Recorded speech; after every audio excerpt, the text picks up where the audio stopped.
नमस्कार. मी भाऊ तोरसेकर. तुम्ही बघत आहात प्रतिपक्ष. मित्रांनो, एक बातमी मला थोडस चक्रावून टाकणारी ठरली. म्हणजे बातमी म्हणायची, आरोप म्हणायचा, काय जे म्हणायचं ते. पण माध्यमामधून तो फिरली, त्याच्यानंतर सोशल मीडियामध्ये पण ती बातमी इकडे तिकडे फिरताना धक्के बुक्के खाताना दिसत होती. माझा विश्वास बसला असं मी म्हणणार नाही. पण 2019च्या विधानसभा निवडणुकीनंतर ज्या प्रकारे उद्धव ठाकरे यांनी एकूण राजकारणाचा विस्फोट करून टाकलेला आहे, त्यानंतर कोण कोणाबरोबर जाईल ह्याच्यावर विश्वास ठेवणं केवळ अशक्य आहे. केवळ अशक्य आहे. म्हणजे कोण माणूस, विचारधारा आणि काय काय बोलतात ते त्यांना तरी कळतं का, असा प्रश्न डोक्यात येतो. आपण सामान्य माणसं असतो. सामान्य माणूस म्हणून आपण आज एक बोलतोय, उद्या दुसरं काय बोललो, परवा तिसरं काय केलं, तर लोक काय म्हणतील याची थोडीफार तरी लाज आपल्याला असते. अगदी पुलंच्या भाषेत सांगायचं तर आपल्या खऱ्याखुऱ्या पत्नीला देखील गजरा घेऊन दिला आणि तो तिच्या डोक्यात माळताना सुद्धा इकडे तिकडे चोरासारखं बघणारा असतो. तो सामान्य माणूस असतो की लोक बघतायत, लोक काय म्हणतील. ते काय ते आहे ना हिंदी सिरियल, कुछ तो लोग कहेंगे, हे बोलायला सगळं ठीक असतं.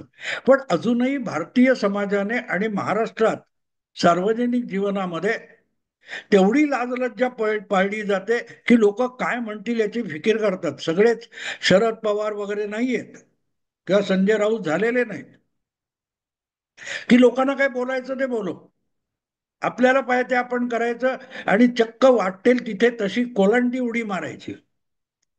हे अजूनही सर्वमान्य झालेलं नाही. आणि म्हणून ही जी बातमी मी सांगतोय तुम्हाला, ती ऐकल्यानंतर मी थोडा विचलित झालो. शीर्षक बघितल्यानंतर तुम्हाला कळलं असेल मी कशाबद्दल बोलतोय, कोणाबद्दल बोलतोय.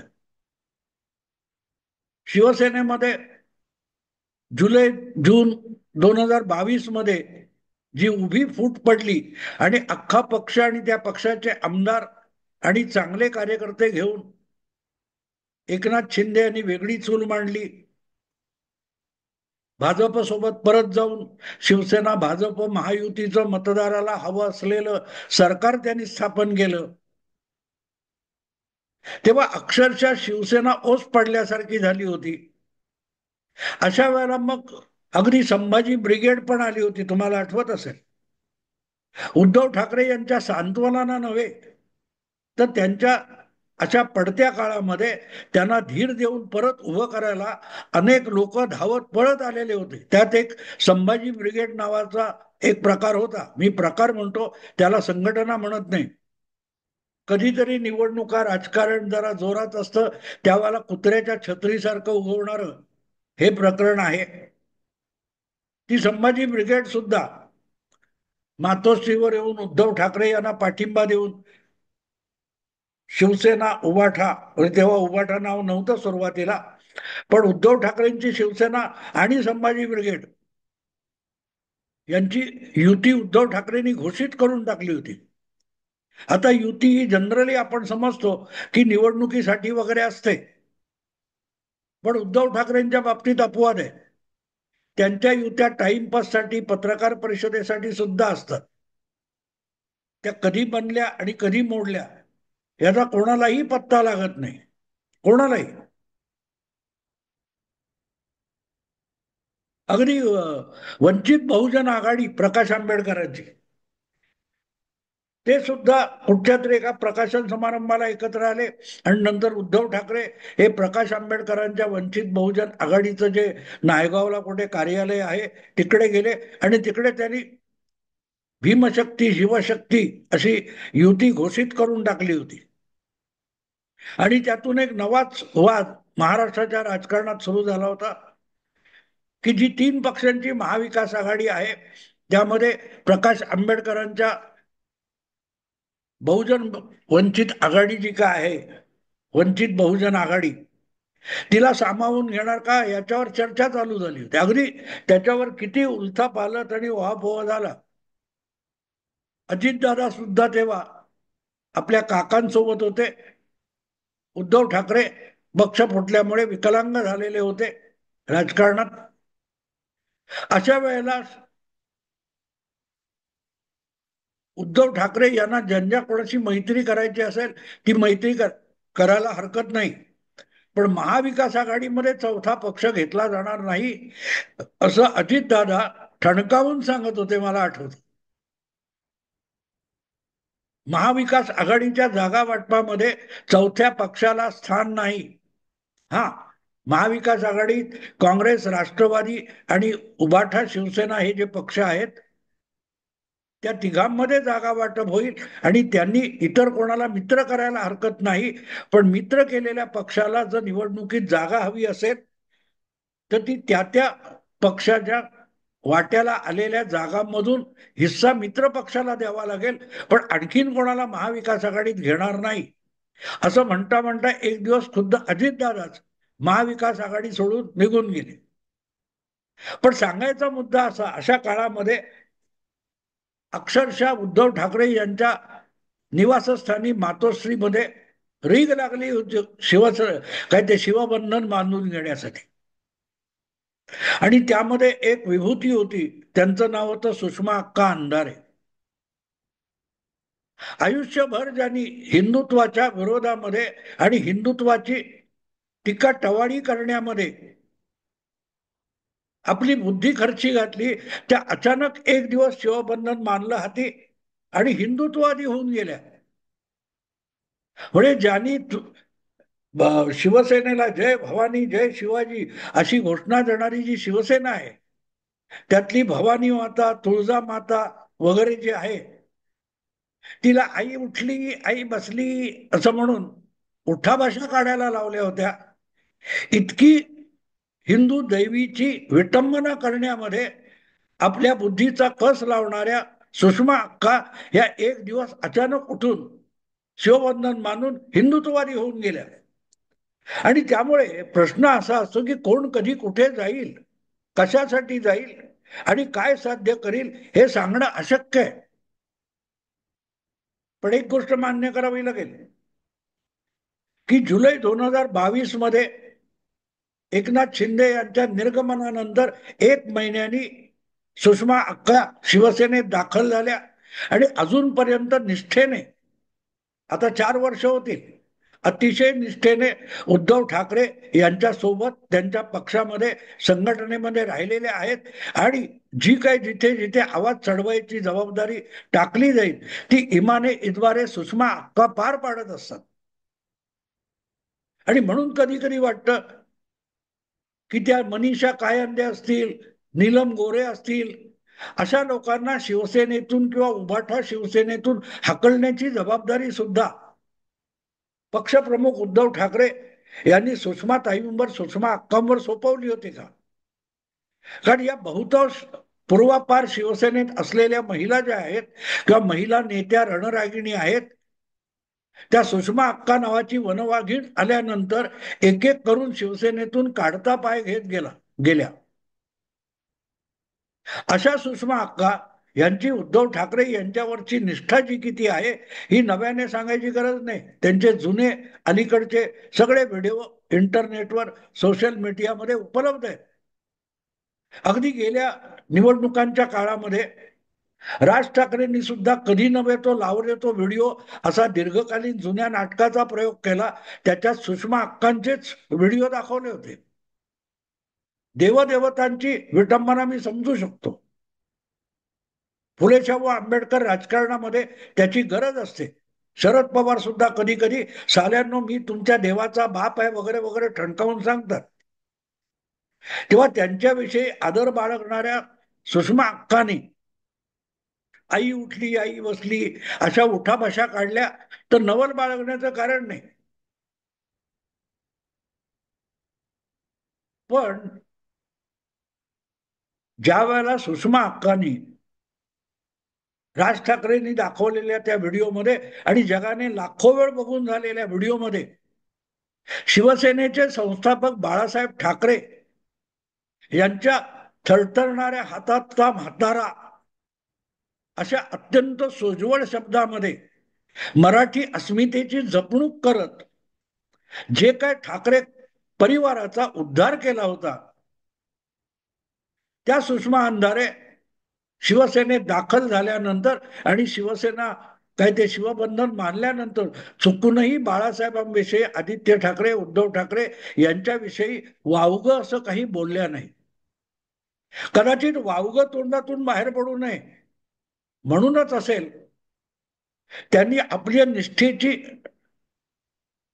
प्रचिती आणण्यासाठी सातत्याने वंदनीय, आदरणीय, पूजनीय वगैरे असे जितके जितके नीय नीय नीय शब्द आहेत त्यांचा अगत्याने वापर केलाय. कदाचित उद्या ते स्थानीय पक्षप्रमुख, वंदनीय पक्षप्रमुख वगैरे म्हणतात, तसं पूजनीय वंदनीयच्या जागी स्थानीय पक्षप्रमुख असंही म्हणतील, कारण त्याच्यात नीय आहे. उद्धव ठाकरे यांच्याविषयी निष्ठा दाखवताना हे सगळे नीय असे शब्द वापरावे लागतात आणि मग त्यांना सोडून उरलेले असतात ते आदरणीय नसतात तर भादरणीय असतात. अशा भाषेमध्ये सुषमा अक्का बोलत असतात. त्या सुषमा अक्कांची 4 वर्षाची निष्ठा आता हळूहळू डळमळीत व्हायला लागली का, अशी शंका मनात निर्माण करावी अशी ती बातमी होती. आता निय निय म्हटलं त्याच्यात निया पण येतो आणि निय आला की दमानिय येतात. धनंजय मुंडे यांचे 3-13 वाजवण्यासाठी पुढाकार घेणाऱ्या अंजली दमानिया यांनी मध्यंतरी अचानक एक गौप्यस्फोट केला की सुषमा अंधारे या लवकरच शिवबंधन सोडून अजितदादांच्या राष्ट्रवादी पक्षामध्ये दाखल होणार आहेत, म्हणजे शिवबंधन हातातलं सोडून हातात मनगटी घड्याळ बांधणार आहेत असा एक गौप्यस्फोट केला आणि त्यामुळे स्वाभाविकच सुषमा अंधारे, सुषमा अक्का अस्वस्थ झाल्या. पण माहिती, पूर्ण इतिहास जाणून घ्या वगैरे वगैरे, त्या गाड्या अभ्यासक आहेत इतिहासाच्या. जगात सगळीकडे काय काय घडतंय त्यांना पक्क माहिती असतं. फक्त आपल्या घरात आणि आपल्या पक्षात किंवा राजकीय गोतावळ्यात काय घडतंय एवढं सोडून जगातली सगळी गोष्ट सुषमा अक्कांना माहिती असते आणि त्यामुळे ते चवताळल्याचं नवल नाही. निष्ठा म्हणजे काय असतात हे त्यांच्या बीड जिल्ह्यातल्याच एका शिवसैनिकाने दाखवलेला आहे, जो बाळासाहेबांचा शिवसैनिक होता. उद्धव ठाकरे पक्षप्रमुख होण्याच्या आधीपासूनचा शिवसैनिक होता. रुईकर त्याचं नाव. 2019च्या विधानसभा निवडणुकांनंतर आपले पक्षप्रमुख बाळासाहेबांचे चिरंजीव उद्धव ठाकरे मुख्यमंत्री व्हावेत म्हणून बीड पासून पार हैदराबाद, तेलंगणा, आंध्र प्रदेश कुठे त्या तिरुपतीच्या दर्शनाला ते गेले होते. आणि नुसते दर्शनाला गेले नाहीत तर पायी चालत चालत चालत. याला निष्ठा म्हणतात मित्रांनो. बाळासाहेबांनी जो कडवट शिवसैनिक तयार केला, निष्ठावान शिवसैनिक तयार केला म्हणतात, त्यातला हा रुईकर होता. 1984 पासून 85 पासून 40 वर्ष कसल्याही पदाची आणि कसल्याही संपत्तीची अपेक्षा न बाळगता शिवसेनेसाठी देत राहिलेला माणूस आहे. पक्षप्रमुख म्हणतो की माझ्याकडे देण्यासारखं काय नाही आणि शिवसैनिक म्हणतो माझ्याकडे तर सर्वस्व देण्यासारखं आहे. हा नात्याचा काय व्यवहार आहे तो मला कळत नाही. रुईकर यांच्याकडे देण्यासारखं काय होतं? पण आपला लाडका नेता हा मुख्यमंत्री व्हावा म्हणून बीड पासून त्या तिरुपती पर्यंत पायी चालत जायचं, पायी चालत यायचं आणि आपण जो नवस केला तो पूर्ण झाला म्हणून 2 वर्षानंतर, 1.5 वर्षानंतर त्या नवस फेडण्यासाठी तिरुपतीला पायी जाण्याचा हट्ट त्या माणसाने केला, त्या कट्टर शिवसैनिकाने केला. आणि तब्येत बरी नसताना, आजार झालेला असताना पायपीट करत करत निघालेला हा रुईकर नावाचा कट्टर शिवसैनिक, कडवा शिवसैनिक हा अचानक आजारी पडला आणि इस्पितळात दाखल केल्यानंतर मरण पावला. मला माहिती नाही उद्धव ठाकरे त्याच्या घरी त्याच्या कुटुंबाचं सांत्वन करायला गेलेत की नाही. अर्थातच शक्य नव्हतं, कारण तो काळ करोनाचा होता, पार्शल लॉकडाऊनचा होता. आपल्या नेत्याला उद्धव ठाकरे यांची प्रकृती ठीक नव्हती, म्हणून त्यांना दीर्घ आयुष्य लाभो म्हणून हा रुईकर हा परत एकदा तिरुपतीला जात होता आणि वाटेत त्याचं निधन झालं. त्याची विचारपूस करायला तत्कालीन नगर विकास मंत्री शिवसेना नेते एकनाथ शिंदे अगत्याने गेलेले होते.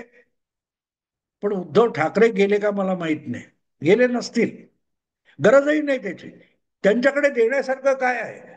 सहानुभूती आणि सांत्वन सुद्धा उद्धव ठाकरे देऊ शकत नाहीत, याचा हा सगळ्यात मोठा पुरावा आहे. आणि योगायोगाने हा रुईकर हा 40 वर्षापासून शिवसेनेत आहे, बीड जिल्ह्यातला आहे. पण त्याच्या वाट्याला काय आलं बघा, आणि सुषमा अक्कांच्या वाट्याला काय आलं बघा. मग कळेल उद्धव ठाकरेंकडे देण्यासारखं काय आहे आणि काय नाही. सुषमा अक्कांना उपनेतेपद दिलं आणि सुषमा अक्कांचं बीडमध्ये एक चकचकीत ऑफिस तयार झालं. त्यांना पंचतारांकित आणि तारांकित हॉटेलमध्ये राहण्याच्या सुविधा मिळाल्या. येण्या जाण्याचा प्रवास सुखकर करणाऱ्या सुविधा उपलब्ध झाला आणि रुईकर पायपीट करत तिरुपतीला जातो. पण त्या शिवसैनिकांची उद्धव ठाकरेंना कदर नाहीये. हाती शिवबंधन काल परवा बांधलेल्या सुषमा अक्का यांचा मात्र मातोश्रीवर दबदबा आहे. आणि अशा दबदबा असलेल्या सुषमा अक्का पक्ष सोडतील आणि अजितदादांकडे जातील. हा जो गौप्यस्फोट त्यांनी केलाय आणि त्यासाठी त्यांनी पुरावा दिलाय की फेब्रुवारी महिन्यामध्ये कधीतरी, अंजली दमानी यांचं म्हणणं आहे की फेब्रुवारी मध्ये कधीतरी अजितदादांच्या घरी जाऊन सुषमा अक्कांनी उपमुख्यमंत्र्यांची भेट घेतली आणि त्यामुळेच त्या लवकरच पक्षांतर करणार, शिवबंधन सोडणार. कितपत खरं आहे माहिती नाही, पण ज्या प्रकारे उद्धव ठाकरेंना माणसं सोडून जातात, 30, 40 शिवसेना, बाळासाहेब आणि ठाकरेंच्या 3 पिढ्यांबरोबर एकनिष्ठ राहिलेली माणसं सोडून जात आहेत. अशा वेळेला सुषमा अक्कांना मिळालं काय? राजकारणामध्ये चकचकीत ऑफिस मिळालं झगमगणारं, किंवा गाडी घोडा मिळाला, एवढ्यावर राजकारणातली माणसं तुमच्याबरोबर टिकतात असं नाही. आणि त्यामुळे सुषमा अक्कांची निष्ठा ढिली झाली तर आश्चर्य बाळगण्याचं कारण नाही. आपण वैचारिक लढाया केल्या, वैचारिक संघर्ष केला असं म्हणताना आपल्या विचारांची प्रतारणा करून आईच्या चरणी लीन झालेल्या, आईला उठाबशा काढायला लावून नंतर परत त्याच आईच्या चरणी लीन झालेल्या सुषमा अक्का याला सुद्धा एक वैचारिक मुलामा देऊ शकतील, नाही असं नाहीये. ज्या वारकऱ्यांना भाकऱ्या थापून द्यायला किंवा चपात्या लाटून द्यायला हजेरी लावतात, किंवा आई भवानीची ओटी भरायला सुद्धा अगत्याने हजर होतात, त्या सुषमा अक्कांना पक्ष बदलायला वेळ लागायचं काय कारण नाही. आम्ही कोण किती दाखवतोय, ही आजच्या राजकारणाचा हा निकष आहे. आणि मग सांगता येतं की सत्तेशिवाय विकास होत नाही, त्यामुळे विकास करून घ्यायचा असेल तर सत्तेच्या जवळ जावं लागतं, हा आजचा सिद्धांत आहे. सगळ्या पक्षामध्ये ही गोष्ट बोलली जाते. तर सुषमा अक्कांनी त्यापासून अलिप्त आणि पवित्र राहायला पाहिजे असा आग्रह कोणीही धरू नये, अंजली दमानी यांनी सुद्धा धरू नये. आणि अंजली दमानी यांचा संबंध काय येतो? उद्धव ठाकरेंच्या पक्षातून अजितदादांच्या पक्षात कोण जात असेल तर त्याविषयी पोटदुखी व्यक्त करायला अंजली दमानी यांना सांगितलं कोणी? सुषमा अक्कांचा अधिकार आहे. त्या डझनभर पक्ष बदलतील आणि प्रत्येक पक्षातून बाहेर पडेपर्यंत त्या पक्षाशी पूर्णपणे एकनिष्ठ राहतील. हा, विचारांची एकनिष्ठ राहतील की नाही, भूमिकांची निष्ठावान राहतील की नाही, याबद्दल शंका तुम्ही घ्या. पण पक्षांतर करायचं नसेल तर मग पक्षात जाण्याची तरी गरज काय? लाखोच्या संख्येने शिवसेनेला, राष्ट्रवादीला किंवा कोट्यवधीच्या संख्येने काँग्रेस आणि भाजपला मत देणारे त्यांचे समर्थक मतदार आहेत. त्यापैकी सगळेच्या सगळे काय त्या पक्षाचे सदस्य होत नाहीत किंवा त्या पक्षात जात नाहीत. त्या पक्ष बदलायला काही हरकत नसते. प्रश्न इतकाच पडला की सुषमा अक्का अचानक या वाटेला जाण्याच्या बातम्या तरी काय येत आहेत? दाल में कुछ काला है की दाल ही काली है, बघू. पण सुषमा अक्का, तुम्ही सुद्धा असं म्हणायची पाळी आली यात शंका नाही. असो मित्रांनो, आता इथेच थांबतो. आवडलं लाईक करा, शेअर करा आणि प्रतिपक्षाला सबस्क्राईब करा. नमस्कार.